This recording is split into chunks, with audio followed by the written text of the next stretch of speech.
Hello, welcome to The Cutting Room, the movie show from all the right movies. I'm John, and with me it's our very own Bert and Ernie. That's Westy. Hello. And Matt. Hee-haw. wrong character, but brilliant. I thought it was Christmas jumpers this week, like Shaky. Yeah, mine's in the wash. Yeah. I do have mine on, but it's so cold I have to have the hoodie on as well. Such a shame. Look like you're going to a funeral, you two. Well, yeah. Black Christmas. Yeah. Always be prepared. That's my motto. Well, this week, despite what would have you believe, it's Christmas. And we're going all the way back to 1946 to talk Jimmy Stewart and spread general Yuletide cheer, possibly. Let's try it. As we bring you the making of Frank Capra's It's a Wonderful Life. So, Westy, why are we covering this one? It's the ultimate Christmas film, isn't it? Well, first of all, before we start, which version are we covering? The black and white one? Good, because the colour one is atrocious. It's a completely different film. I thought that I'd missed the director's cut or something there. I know. Imagine. Ridley Scott. Yeah, it's 4 hours long. Absolutely massive ending. Yeah. It's the ultimate feel good Christmas film, and it's turned into a tradition now. I think for so many people, and it wasn't. It always has been a tradition for me and my family to watch it. You know, it's a Christmas Eve film. We all sit around. You always have to watch It's a Wonderful Life, and you know everyone's kind of bought into it, and it's more relevant now, I think, than it ever has been. I think it's just such a brilliant film, so beautifully acted, so beautifully shot, so beautifully realised, and universal, and it works so well across the board. It's fantastic. So yeah, excited to talk about it. Yeah, well, I didn't see It's a Wonderful Life when I was a kid. When I was a kid, I tended to be drawn to animations around Christmas, like How the Grinch Stole Christmas, The Nightmare Before Christmas, The Snowman, obviously. There was a great Tom and Jerry cartoon I used to love called The Night Before Christmas. Yeah, I remember that one. Yeah. Oh, yeah. It's a Wonderful Life, though. I think I'd stayed away from it probably because it was black and white, which probably put me off as a kid. Yeah. The same with Miracle on 34th Street, which is excellent. Yeah. But when I watched It's a Wonderful Life as a teenager, I thought it was great. I've seen it many times since that first viewing, so looking forward to getting into how we feel about it now. And it's a Christmas episode, so way better to go than It's a Wonderful Life. Absolutely. A true Christmas classic, so this should be great, hopefully. Yep. Should be. And Matt, It's a Wonderful Life. Is it wonderful? It is still wonderful. It's a very special film. I think I first saw it when I was probably about 10 or 11. I didn't quite get it, to be honest. I think I was a bit too young to really understand what it was saying. But then I watched it a few years older and it clicked. And it's a very rare film because the older I get, the more I get out of it. Yeah. And it absolutely is part of Christmas. Like Bessie says, the cinema screenings. I do try to see it at the Tyneside Cinema whenever I can. And whenever I've been, it's always sold out. And normally I would hate this, but when the film finishes, there's a round of applause at the end. Yeah. And I think for a film that's nearly 80 years old to have that kind of effect, to still have that popularity, to be that kind of communal experience, I think that says that there's something like pretty extraordinary about it. And yeah, it is a tradition. Yeah. Like, if I don't watch Lethal Weapon this Christmas, that's fine. If I don't watch Elf, that's fine. But It's a Wonderful Life is the one I have to make the time for at some point. Yeah. Absolutely. All right, then. Simply having a wonderful Christmas time. We're talking It's a Wonderful Life.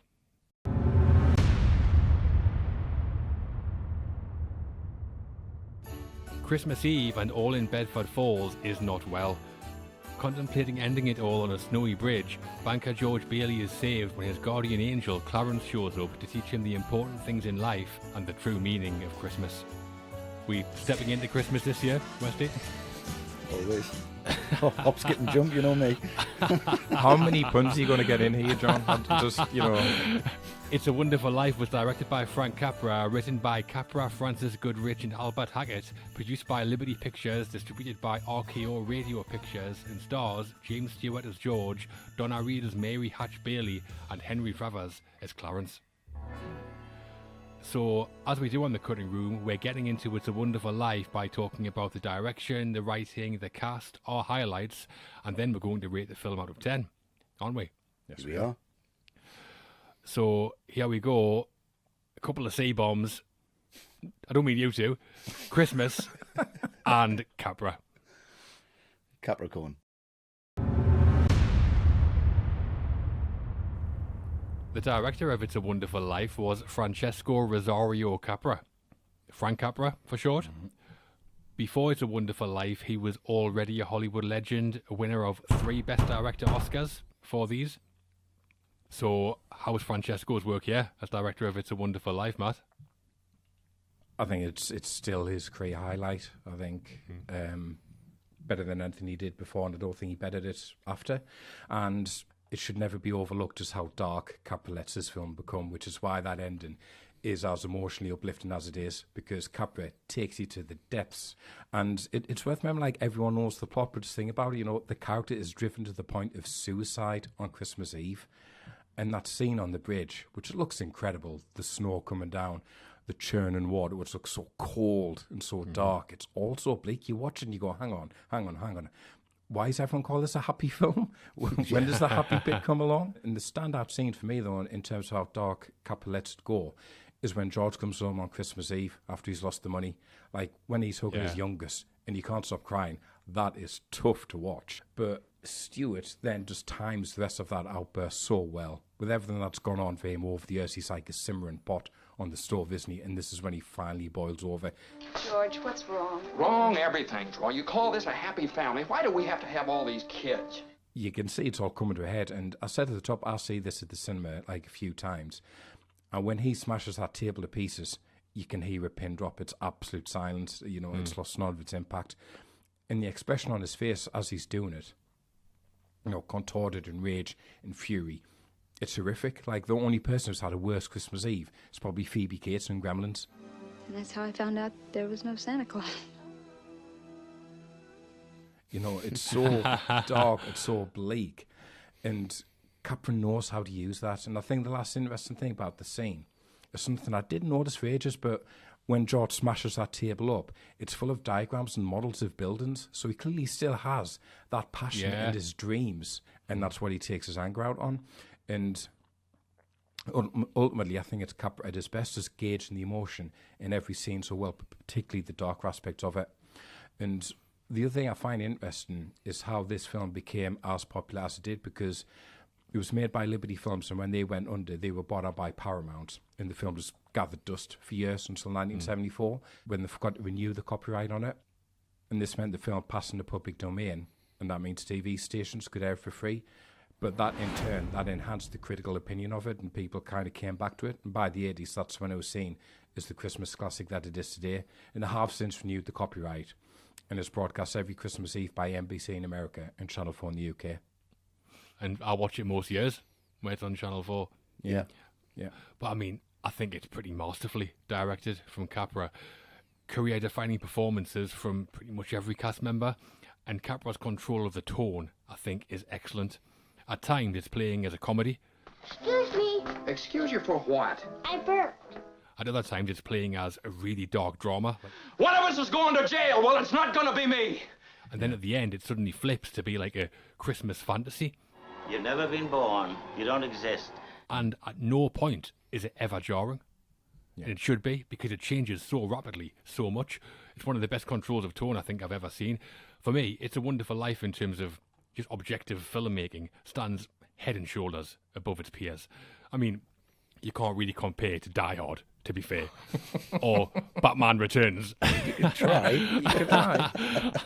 Cobble Potter.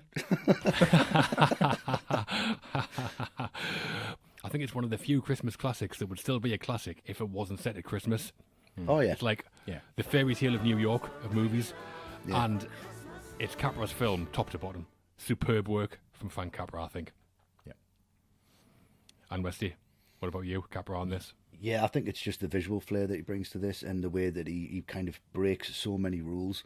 I mean, that freeze frame at the start was unheard of. Audiences would be sitting there going, what the fuck? What'd you stop it for? This was 13 years before 400 Blows. This was 23 years before Butch and Sundance did it in the ending. And it's 44 years before Goodfellas. And he just does it flawlessly, as if it's just normal. Brilliant. And it's beautiful. Yeah. And another thing is, he just breaks the fourth wall. I mean, I know that was done in The Great Train Robbery, famously. But the way he does it here, it's just, he's so small in the frame, and he uses that depth, and he runs towards the camera. And George is just breaks the fourth. You must be sitting there going, whoa, right, okay, this adds to it. It's just masterfully done. That's absolutely amazing. You know, it's all these little things where he's just putting it in there and it's subliminal. It's just so beautifully done and so beautifully realised.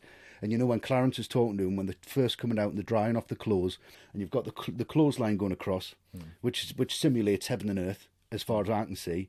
You've got George, who's on earth underneath the clothesline. You've got Clarence standing over the top, and he's underneath the light, which is almost like a halo.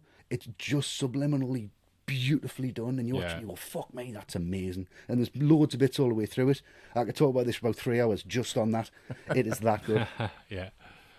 And it's still astonishing that this came out in 1947 for me. It's ridiculous. Well, 1946, sorry. But in 1947, the year after it came out, the FBI issued a memo. Have you heard about this?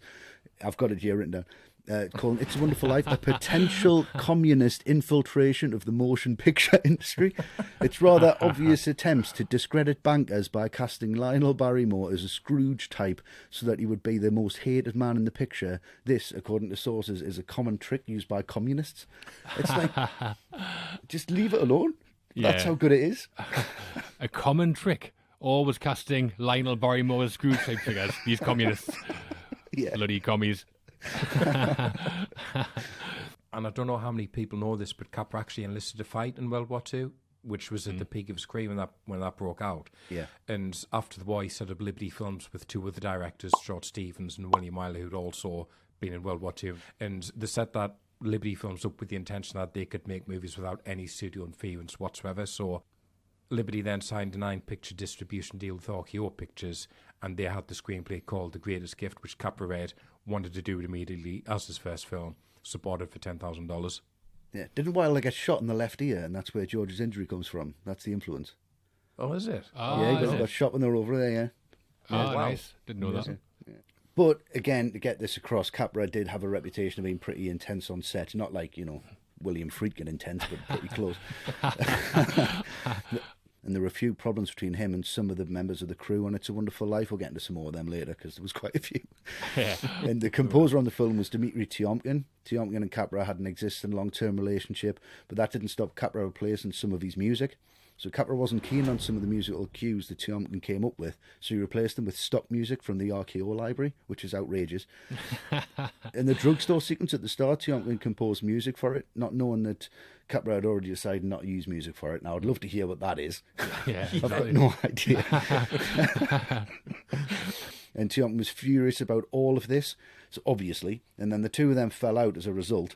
And in his autobiography, Tiomkin called It's a Wonderful Life a scissors job, which, you know, from his point of view, it probably was. Yeah. That autobiography is called Please Don't Hate Me, because Tiomkin had a reputation for, when giving feedback to a director, he'd always start by saying, please don't hate me, but it's Yeah. shit. But it's his job. Yeah, I'd love to see Tiomkin on Aliens. Yeah, and it's as Wesley says, Capra did fall out with a lot of people making this, which, considering the film is a bit bizarre, you'd think everyone would just be happy making it, but no. So one instance is there were 3 DPs on the film, because first off, the first hire was Victor Milner, who was hugely experienced. He got fired after a few weeks because Capra just wasn't happy with the work he was delivering. So all of Milner's work had to be reshot. So he turned to Joseph Walker, who he'd collaborated on many times before, about 20 times.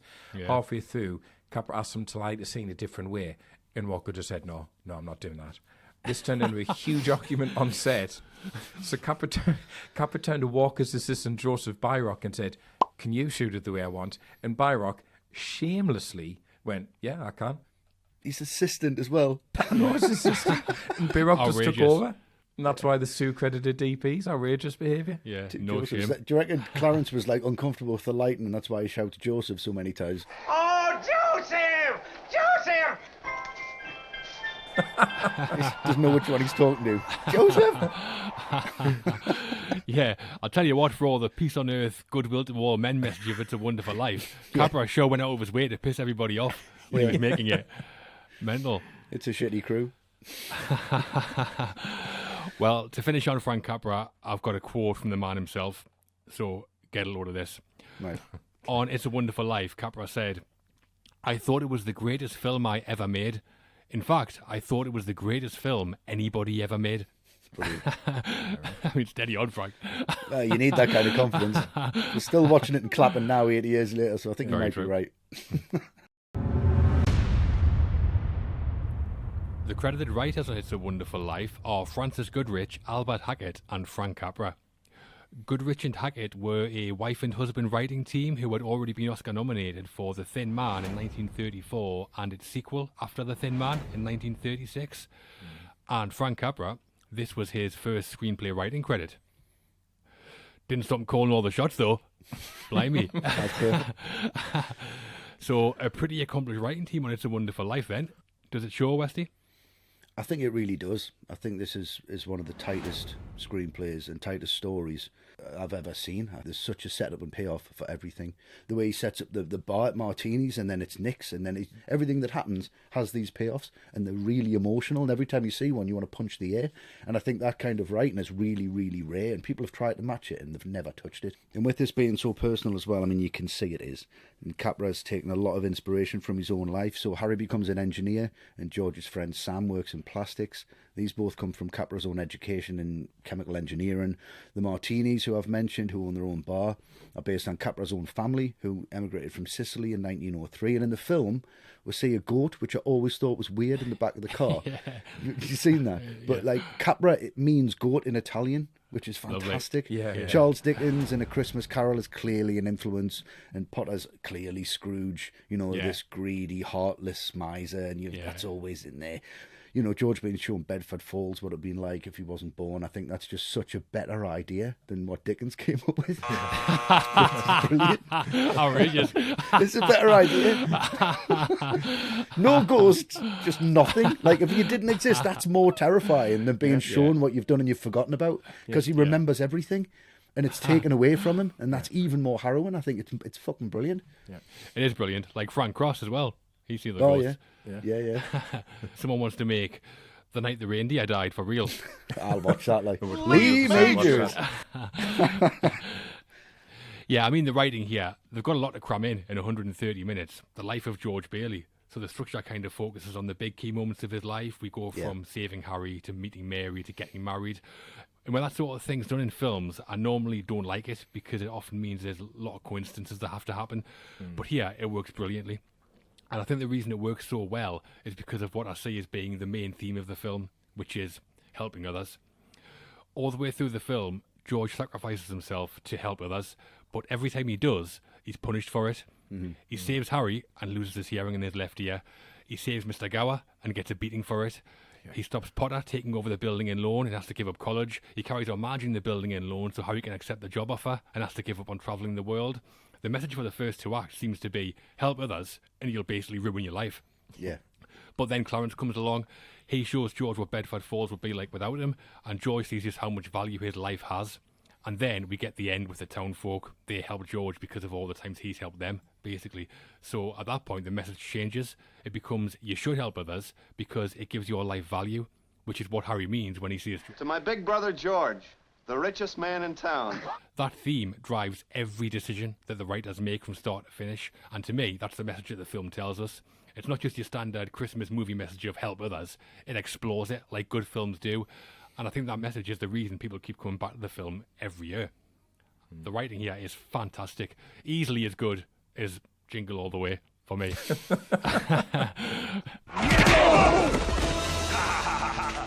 Right, Matt, you agree with that? Oh, yeah. I mean, it just needed Robo Man in there, didn't it? Turbo Man. Oh, where, Turbo Matt? Man. Sorry. Robo Man, come on. Turbo Matt. Or Schoolboy era. Sorry. Turbo Man. Yeah, I think it's excellent writing. I really, really love the screenplay. What stands out to me, though, is to look at it, the structure is actually quite strange because the Pottersville sequence is the bit probably everyone remembers first, but it's only in the last third we get to see that, and we start off in heaven. But all the way through, it still feels very grounded. You know, when Clarence does introduce himself properly, you don't think, oh, well, this has got ridiculous now, an angel. And the other aspect of the writing that stands out for me, which I think is really important, is for all of the good things that George does in the film, he's still not portrayed as a saint. You get that brilliant scene at the train station when Harry's returned home with his wife and that job offer. And George has that moment, and it's all on Stewart's face, which is an amazing bit of acting where he's thinking, I could tell Harry to take this job. Or should I make him do what he promised to do years ago and let me get away for a few years, let me live my life for a bit? You can see the conflict in him. He isn't doing it just to be, a nice guy. He does it because it's the right thing to do. So the writing does show that George can be bitter at times and he can be resentful. He holds a grudge. He has a temper. He's not a perfect man, which I think just makes him a much more interesting protagonist for this film. Yeah, makes him a human being, doesn't it? It does, totally makes him human. And I think the main way you see this is how he treats Sam Wainwright throughout the film. He kind of takes Mary away from him. He treats him like a bit of a dick, to be honest. And I think that emphasises that George isn't a saint in this film. I think excellent plot, but the character writing for George in particular is fantastic. It's hard to be mates with someone that introduces himself as a donkey, though. I'm not going to take him anywhere. Yeah. This is me mate Sam, fucking Jesus Christ, can you just rein it in? He needs to grow up. Yeah, grow up. He just hit Lucky and he's like, he's got women all around him. He's not bothered when he has that phone call. When he's in New York, he's just like, just fine. Yeah. Having said all that, though, It's a Wonderful Life is actually based on a novel. The novel was called The Greatest Gift and written by an author called Philip Van Doren Stern in 1939. He actually struggled to sell it to publishers, and after being rejected a fair few times, he eventually turned the story into a 24-page Christmas card, printed 200 copies and sent them to family and friends in 1943. Now, that's World War II, right? And imagine getting a 200-page Christmas card. Oh, for fuck's sake, what's he talking about? Just two's enough. Too long. Too long. Nobody read it, obviously. Just send him a telegram. Yep, that's fine, that one. Send him 25 grand just to shut the fuck up. Yeah, we've already mentioned Capra falling out with DPs and Chomkin, but he also fell out with Goodrich and Hackett, who didn't get on with them at all. Goodrich actually said, that horrid man, he just couldn't wait to get writing it all by himself. And when Hackett and Goodrich were writing the script, Capra was taking their work, rewriting it behind their backs with another writer called Joe Swerling and Dorothy Parker as a consultant. And Albert Hackett then said, it is outrageous. Albert Hackett then said, he's a very arrogant son of a bitch. You don't call Frances my dear woman and get away with it. Furious. Massive sexist as well, obviously. Yeah. Really patronising. Well, the first writers who worked on the screenplay were Clifford Odets, Mark Connolly and Dalton Trumbo, who all wrote separate scripts. In Trumbo's draft, George Bailey was a politician who tried to commit suicide after losing an election, and Clarence showed him Bedford Falls not as it would be if he'd never been born, but if he'd gone into business instead of politics. Mr. Smith goes to Bedford Falls. Yeah, so because all these different writers, all this different input, no surprise that there were a lot of changes. So originally, when George saves Harry from drowning, they weren't sledging, they were playing ice hockey. Yeah, Wayne Gretzky. That's the only ice hockey player that I know. Right, yeah. But also in that script, they're playing on a lake on Potter's property. So George would hit the puck into Potter's yard, and then Potter released the dogs on the kids. Mr. Burns. Yeah, exactly, Mr. Burns. Release the hounds. The boys made a run for it, and that's how Harry fell in the ice, where George then saved him. Right. Yeah. All right. I would have loved Potter skating around in his wheelchair with sleds on. Brilliant. Sledging like Chevy Chase in Christmas Vacation. Yeah, really Like, fast. That's what Harry's like. Yeah. Too far. Just blasted through the ground. Yeah. Also, another change is the scene where to do with Mr. Gower when George tries to stop him sending out the poison and he tries to see his father. There was an earlier draft where instead of going straight back to the drugstore after he gets kind of pushed out the office because he shouts at Potter, he goes to see Uncle Billy instead. Billy lights a cigar mid-conversation, throws the matchstick in the wastebasket, which catches fire. Billy yells for help. Tilly, who is George's cousin, she runs in, puts the fire with a pot of coffee. It's all very Home Alone slapstick at this point. It's like a Marx Brothers. Yeah, it's really bizarre. And so because all that's going on, George decides to deal with the poison himself. Right. Yeah. Right, okay. I mean, Uncle Billy is the family idiot, so why George entrust him to do anything, let alone handle $8,000 on Christmas Eve, is beyond me. He's a poor judge of character, isn't he? Hates Sam Wainwright, loves Billy. Yeah, well, speaking of Billy, actually, there's a scene earlier on where it sounds like he stumbles into some trash cans. Yeah. And what actually happened was a crew member dropped the tray of props just after Thomas Mitchell, who played Billy, walked out of the shot. And when we hear Billy off screen shouting, "I'm all right, I'm all right," that was improvised by Mitchell off screen. Yeah. And that's why you see Stewart smile. And Capra used that take in the final cut and gave the crew member who dropped the props a $10 bonus for improving the film. Improving the sound design or something, wasn't it? Yeah. Yeah. Fired everyone else to give that guy 10 bucks. Yeah. See, he's not a real bastard, is he? And there was another original draft where actually Potter isn't in it at all. But then there's another version where Clarence confronts Potter at the end for what he's done to George, which I think would have been great. I would have loved to have seen that. I would have loved to have seen Yeah, that. that would have been good. Potter giving the dressing down by Clarence. Would He have been kicked the door open with his shotgun and he's like, guess who's got the wings now, motherfucker? And then blows him away. That's the Frank Cross version, is it? The Frank Cross version. I want it run every hour on the hour. And then also one final draft version had George fighting his evil doppelganger, which ended in the death of evil George What? Bailey when he gets thrown off the bridge. Wow. What, like Superman? Yeah. Superman 3, yeah. Superman 3, yeah. Superman 3. Fighting in the scrapyard. Yeah. Unshaven, drunk George Bailey. Yeah. A slightly darker suit. Well, because there were so many names involved in the final screenplay, the Screenwriters Arbitration Committee had to get involved. Hackett and Goodrich wanted Capra and Joe Swirling's credits taken off the script entirely, and Capra agreed to Swirling being removed, but not himself, which was nice of him. So that's why the screenplay is credited to Francis Goodrich, Albert Hackett and Frank Capra, and it says additional scenes by Joe Swirling. And Joe Swirling never spoke to Frank Capra again afterwards. When you read them credits, though, they're just on that scroll with the lovely music. You just think, Yeah, these guys yeah. fucking love each other, don't they? It was being so harmonious, right? Yeah, little Santa Beautiful Claus on the film. top. When you know the story, the subtext of that additional scenes by. Yeah. Yeah. Just little scenes Really by this passive son aggressive. bitch. This knobhead. So, some trouble with the writing of It's a Wonderful Life, it seems then. Disagreements and fallout, but I don't think any of that shows in the final film. No, Not a it bit of definitely works.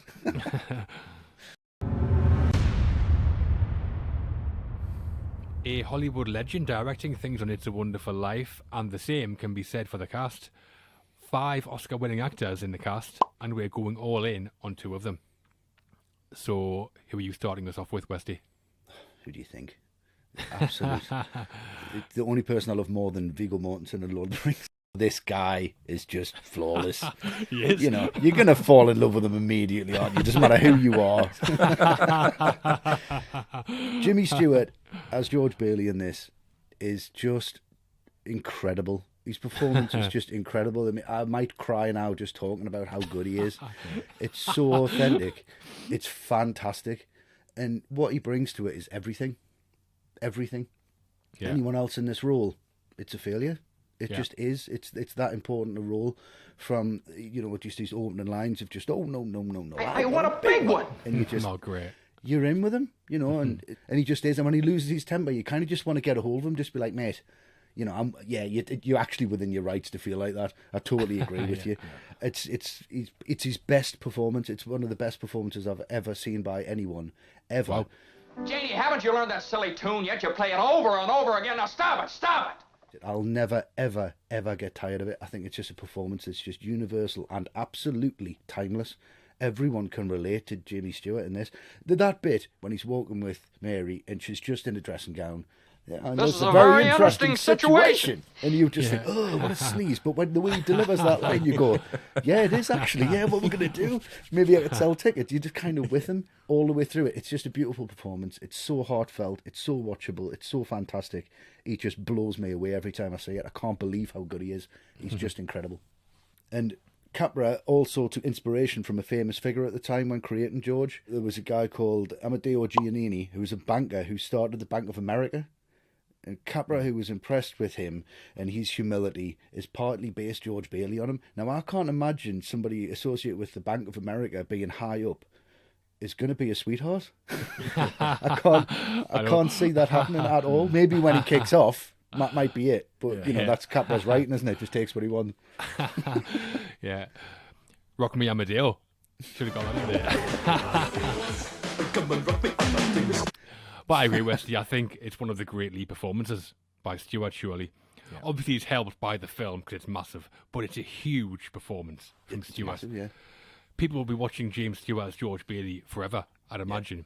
Yeah. But he might not have even played George Bailey Because, like Capra, Jimmy Stewart enlisted in the US Army during World War II, and while the war was going on, RKO were writing The Greatest Gift, the original title of It's a Wonderful Life, and they had a huge name earmarked to play George. Do you know who that was? Don't care.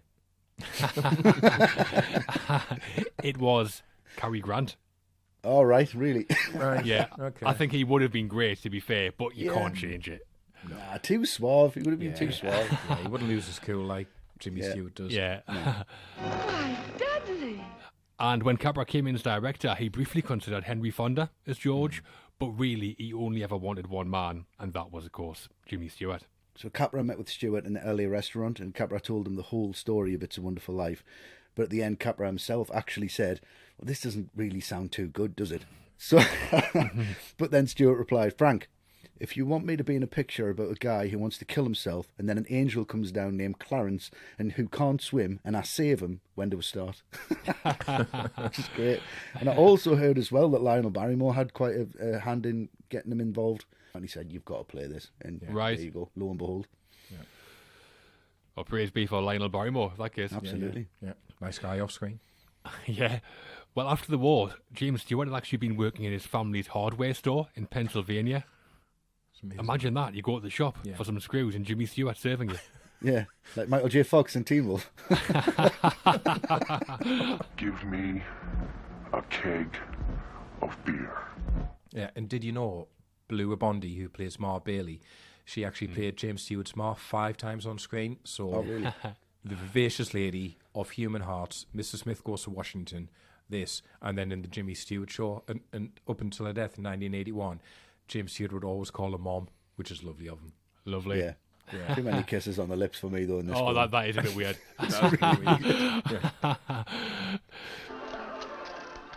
Another great fact about Stewart as well, you know that scene on the honeymoon where they see the building and loans getting overrun, they've got that $2,000, and there's a great actress there called Ellen Corby, and she asks for $17, but it was actually her idea to say, well, I'm just going to ask for $17.50, and nobody told Stewart about it, so when it was her turn to do it, she came up to the desk, and he thought it was going to be $17. Could I have $17.50?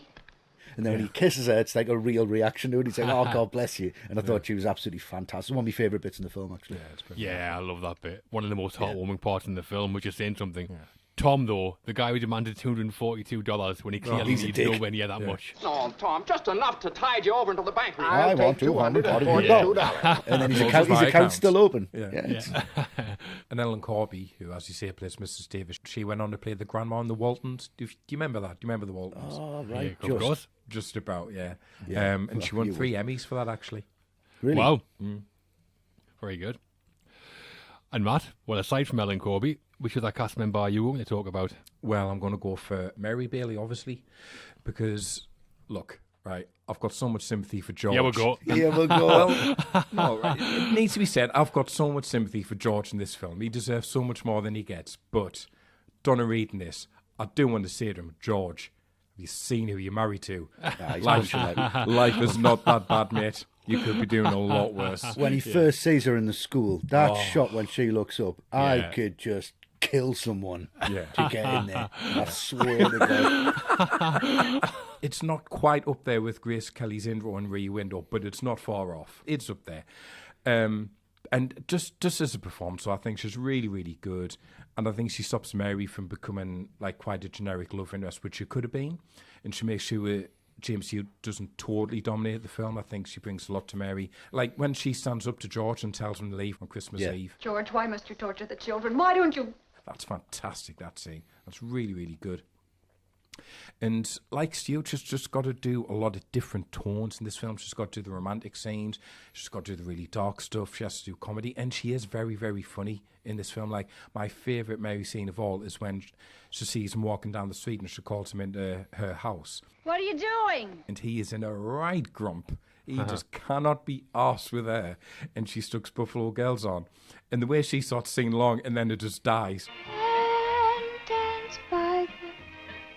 That's really funny. And there's this amazing fact about it as well, which is that she grew up on a farm in Iowa. So Lionel Barrymore, who just sounds like a barrel of laughs, just like picking everyone up when they needed to be. he challenged her to a cow milking contest on set. Like a speed cow milking. I think so. Like, see, I don't know why they would have a cow on set, but she won, and she said it was the easiest $50 she ever made. Wow. $50? That's about $800 in today's money. But I mean, how patient is Mary in this film? I mean, obviously she is all the way through, putting up with George's shit left, right and centre. But even before we meet Donna Reed and see 9-year-old Mary, played by Jean Gale, she's got the patience of a saint. She's there in Gower's drugstore when George delivers the prescriptions and she sat on a stool. When George gets back, Gower says the pill should have been delivered more than an hour ago, and Mary's still sitting there on that stool without a word of complaint, hasn't moved. George just doesn't deserve her. No way. No, when he's like, help you down. Yeah. Say brainless. Bit off. At the time that she'd made It's a Wonderful Life, Donna Reed had already appeared in about 20 films, but never in a big starring role. As such, some of the names were considered to play Mary. There's Jean Arthur, who Capra had worked with on Mr. Smith Goes to Washington, obviously. That was his first choice, but she turned it down to do Broadway play. Martha Scott, Anna Dvorak, and Olivia de Havilland were all considered, and Ginger Rogers as well. Right. But she turned it down because she said Mary was too bland. And I think maybe in anyone else's shoe, she might have been. Yeah. Might be, yeah. And in an autobiography years later, Rogers wrote, she said, foolish, you say. So, yeah, I think she might have regretted it, to be honest. Yeah. Imagine Ginger Rogers danced next to Crazy Legs George at the school dance. Oh, That Charleston contest. She'll be dancing on the water. And I've already mentioned the kiss between George and Mary when they're on the phone to Sam Wainwright and George has turned down his drop offer. That was all filmed in real time. So there was one unit directed by Capra who was filming James Stewart and Donna Reed. And on a different set at the same time, the second unit was filming Frank Albertson, who played Sam, and they were genuinely on the phone to each other. Oh, that's cool. Yeah, it's all single take, isn't it? Fantastic. Yeah, it's great watching that when you know that was the case. Yeah, the blocking is incredible. And as well on that scene, with the way the music goes from diegetic to non-diegetic, when she smashes the record, it finishes. Yeah, It's great. really Tarantino, that. Yeah. Brilliant. They hadn't rehearsed the kiss either because Capra wanted it to be spontaneous. So that take that we see, that was the first take that they did when they were recording it. Yeah. So the cast then, there is a bigger cast in It's a Wonderful Life. And we're going to mention Henry Travers as Clarence a little later on. But in those two leads, some real star quality and their most well-remembered films today, I think. Oh, absolutely. Yeah, definitely. Yeah. It's a wonderful cast. Lovely. There's a few famous scenes in It's a Wonderful Life, to say the least, so quite a lot to choose from in selecting our highlights. Yeah. So, which are you going for, Matt? I've gone for when George and Mary walking home after the dance, because I think it's a really important sequence because it sets up so many payoffs for later in the film. You get the introduction to what's going to become their family house. You have that speech from George. Mary, I know what I'm going to do tomorrow and the next day and next year and a year after that. He's such a dreamer, and that is quite tragic in retrospect because you watch this film and you think he's not going to get to do any of that, and all that energy, ambition is going to come to nothing, and I think it's important that gets it up there. It's good as well because it shows his intelligence, because you know that swimming pool under the floor, that was his idea. Yeah. Putting a pool under this floor is a great idea. He's actually doing it without being trained to do it. It's great. Yeah, brilliant. He's just natural at it, isn't he? And it's a really important scene as well because it establishes that relationship between George and Mary so quickly. Like, straight away, you invested in them. What I really love about it, though, is they're just talking, not about anything important, nothing, putting the world right or anything like that. They're just getting to know each other. And I think, obviously, because this is the 40s, you can't have anything too suggestive on screen, but I still think it does a really good job of putting across, like, the instant attraction these two have with one another. They're both clearly head over heels for each other already. Hey, Mary. And it's all completely believable. Even lines of dialogue, which might look a bit naff on the page. You want the moon? Just say the word and I'll throw a lasso around it and pull it down. I don't know anyone else other than James Stewart who could take something a bit corny like that and give it so much sincerity and belief and make it work. And what's also interesting is that when Mary throws that stone through the window of the abandoned house, Capra had hired an expert marksman to shoot out the window on cue, but Donna Reed said, no, I played baseball in high school, let me do it. So she did it herself without any help.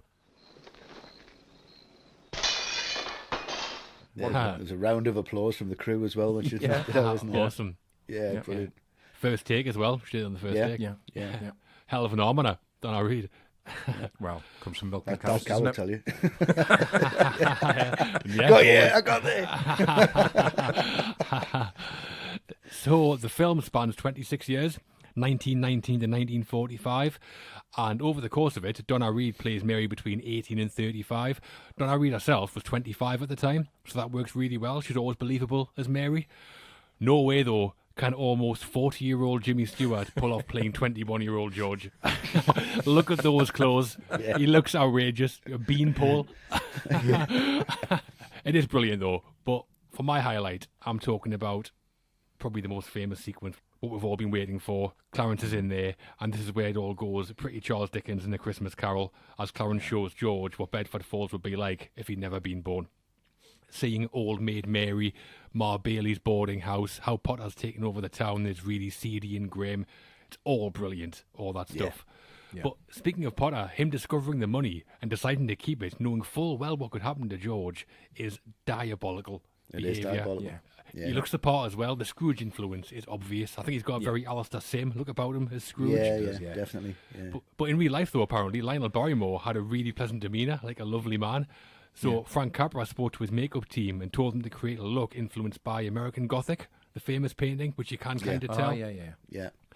And I think Henry Travers, who plays Clarence, is really good as well. Oh, he's fantastic. Yeah. He's got the IQ of a rabbit. According to Joseph, which is brutal, especially coming from a saint.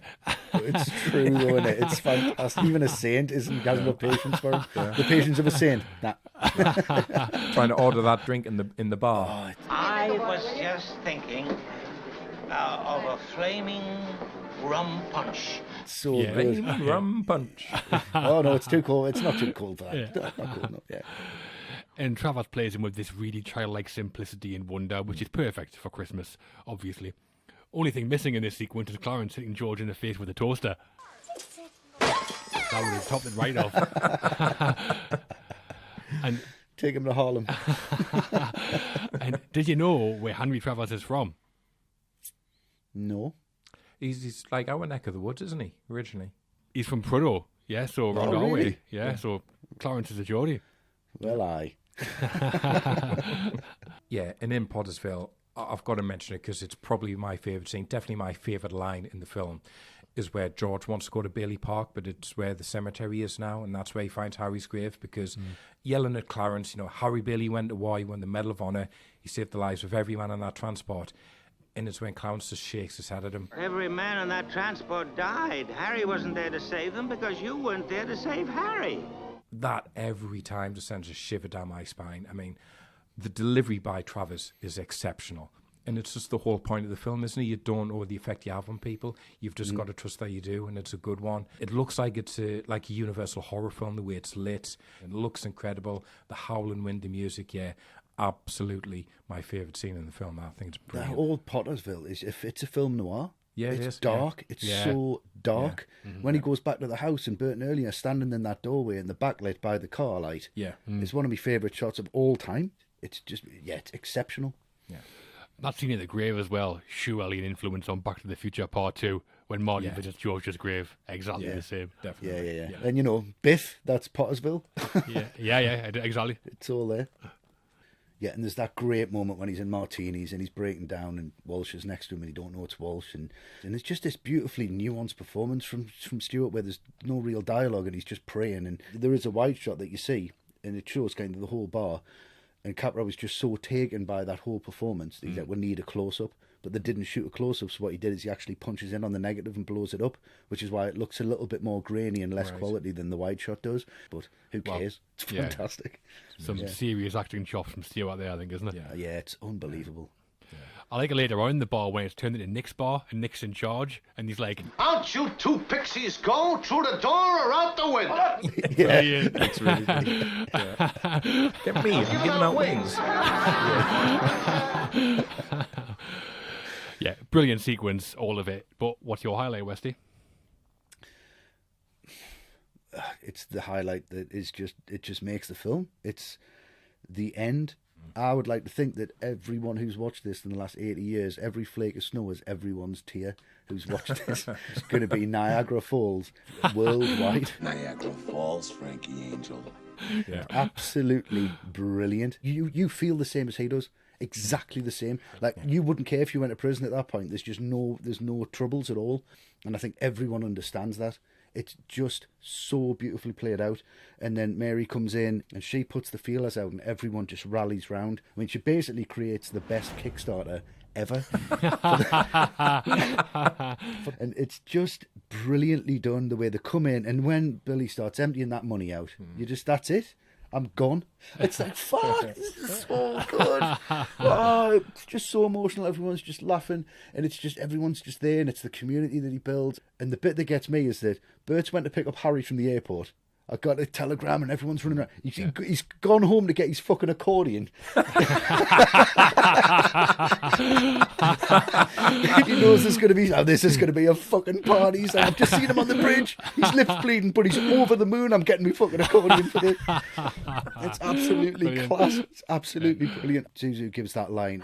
Every time a bell rings, an angel gets his wings.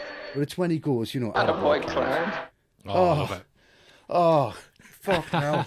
This is a Christmas gift from a very dear friend of mine. Oh, that's the bit for me. It's just, fucking, of course it is. What's amazing is that we know that George and Clarence have known each other for about 3 hours, but we totally buy that they're dear friends now. Because if he sees him again, he's just like, thanks for the wings. Like, and he's just got such a sincerity about it, and it's so beautiful. But on that theme, the audio theme that we get throughout the film is that the sound of bells. So the intro music has bells.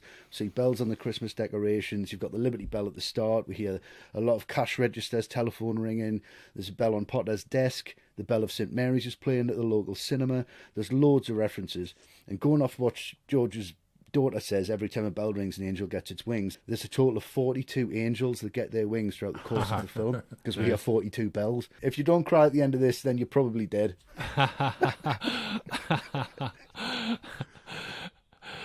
I mean, George Bailey running through the streets of Bedford Falls shouting Merry Christmas to everyone is about as Christmassy as you can get. Merry Christmas, you wonderful old building alone!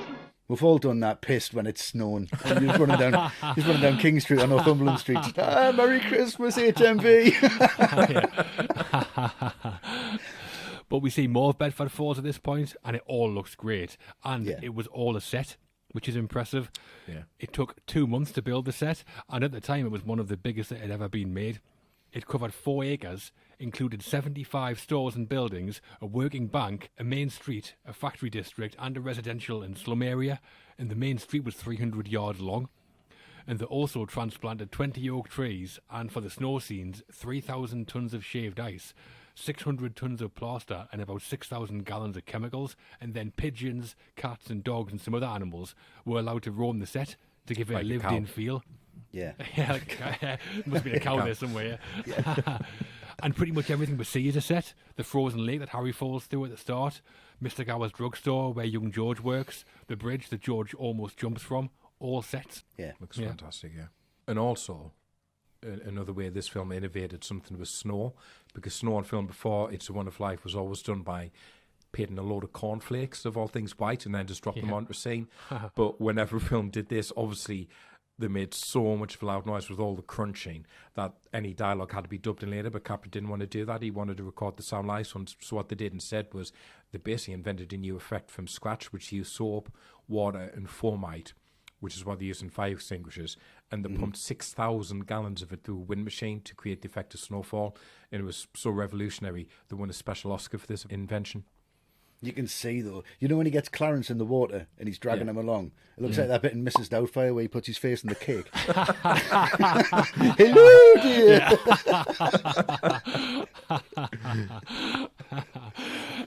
Well, speaking of food, as I always like to, of course. Also in that famous final scene, George is holding his daughter, Zuzu, and Zuzu was named after a brand of biscuits that were popular in the US in the 40s, which is why when George sees her, he says, Zuzu, my little ginger snap, how do you feel? I'd have probably called her chocolate hobnobs, but Zuzu you would have called it kebab meat and chips. Just call her Donna instead, easier. That's why Donna reads in there. Figured it all out. And also, there's one narrative thread the film doesn't tie up, which is what happens to Potter at the end, because we never find out what happens to him for taking the $8,000, if anything happens at all. And that's really interesting, actually, because at the time, films had to operate under what was called the Hays Code, which said that antagonists in movies, villains, whatever, they had to either be punished or repent for their actions at the end, which Potter never does. So as far as we know, Potter gets away with that money scot-free. Wow. Yeah, I mean, there's a few things that point at the fact that he doesn't, and I think one of them is an emotional punch where, and Harry comes in and says, "To my big brother George, the richest man in town." Which is all Potter wanted to be. Yeah. But he's the richer in more ways than financial. He's got nobody on his side. He sits by himself on Christmas Eve. He's already lost. He's on his way out, so it doesn't really matter what's happened. You know where the future is. It's not about where you've been, it's about where you've gone. I think the end of the film is. I think that really works. Yeah. I think Potter's one of the most underrated antagonists we've ever had. He never really gets mentioned in great antagonist lists. Oh, he's brilliant. When he's like, there's a member on the board, I'm going to ring the police. Yes, go. Yes. Brilliant. I think just as an idea, the idea is that he's like Scrooge before the ghosts have visited him, and he's the bad guy. That's a great idea. And when he turns him in that carriage at the start, it's his introduction. Yeah. It's like, who's that, a king? Like, what the fuck are you doing? There was a bit of a problem that Capra had to deal with during production, though. Even though the film is set at Christmas, it was filmed in the summer months, and California was going through a heat wave, like California as well. And at the time, so it's so hot that at one point Capra had to give the cast and crew a day off to recover. I mean, you cannot tell at all. No. It looks freezing cold. It does look freezing cold. It looks brilliant, but during a heat wave, it should have suffered massively for that. So when George is running around shouting Merry Christmas, it's snowing, but there's certain shots where you can see sweat glistening on Jimmy Stewart's face because it was actually boiling hot when he was filming it. Yeah, just beads of happiness. Relief. So some big scenes there as our highlights, and when you're talking movie moments, is there a better feel-good movie ending than this one? No.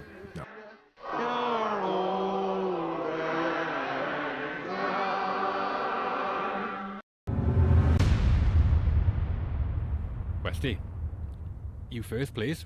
It's a Wonderful Life. Is it a Christmas cracker or a Christmas turkey? Well, it's anything but a turkey. I mean, I'm going to be very, very brief. I've said everything I wanted to say. I'll never get tired of it. I'll never not introduce this film to anybody ever. It's just one of them jewels in the crown of why I really, really adore cinema and why I really adore escapism cinema and what it brings to it. It's always uplifting. It's never tiring. It's never cliched. I will never, ever bore of it. It's an absolute bona fide 10 out of 10. Oof. Wonderful score.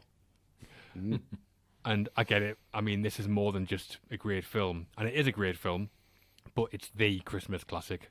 The definitive Christmas film for me. Not my favourite Christmas film, but objectively, undoubtedly, I think, the best Christmas film. The message and theme of the film, we talked about kindness, helping others, is standard Christmas fare, but It's a Wonderful Life's exploration of that message is way deeper and more thought-provoking, I think, than what you get anywhere else in any other Christmas movie. I'd say it's the most artistic Christmas film and the best Christmas film still, many decades later. That's some achievement, and I watch it almost every Christmas and never grow tired of it, so I also have to go top marks and give it 10 out of 10. Yeah, it's one of the best Christmas films that doesn't need Christmas as well. Yeah, definitely. And to finish on It's a Wonderful Life, it's a wonderful man. Matt, your final words on score for the film, please? Yeah, I mean, to have that debate, is this the best Christmas film of all time? That to me is putting it in too small a box. It's just, it's one of the greatest films of all time. Incredible performances from everyone. Reed, Barrymore, Travis, and with Jimmy Stewart in this, that is quite possibly my favourite performance of all time by anyone. That to me is just as good as acting gets. And the concept is so beautifully explored, and people who maybe don't know this film that well get a bit dismissive and think, oh, it's just sugary sweet, isn't it? No, it's not. It's really dark. It's really bleak at times. You know, George will end up stuck in Bedford Falls for the rest of his life, but there's more important things than that, which is why you do get to that end. And, you know, like Westy, Niagara Falls every time for me, the end of this film. Niagara Falls, Frankie Angel. It couldn't possibly be anything other than 10 out of 10 for this. Lovely. So that brings It's a Wonderful Life in with a score of 30 out of 30. And there we are. Happy Christmas. War is over, apparently. And so is this episode. If you liked it and what we do in general, please support us on Patreon. Becoming an ATRM patron will get you access to benefits such as bonus episodes of The Cutting Room and also access to our archive of podcasts, which are over 200 hours worth in total. And the podcasts are also available on our website. Mainly, though, becoming a patron will allow us to carry on making videos and make more of them. And also... It's Christmas, Theo. It's the time of miracles. That's all for now, though we will be back, so please come back next time. Yes, please do, guys. And have a nice Christmas, everyone. Then I'll see you some bells. Yeah? I think so. I think some angel somewhere just got its wings. Must That's be. nice. Yeah, lovely. Dad, look around.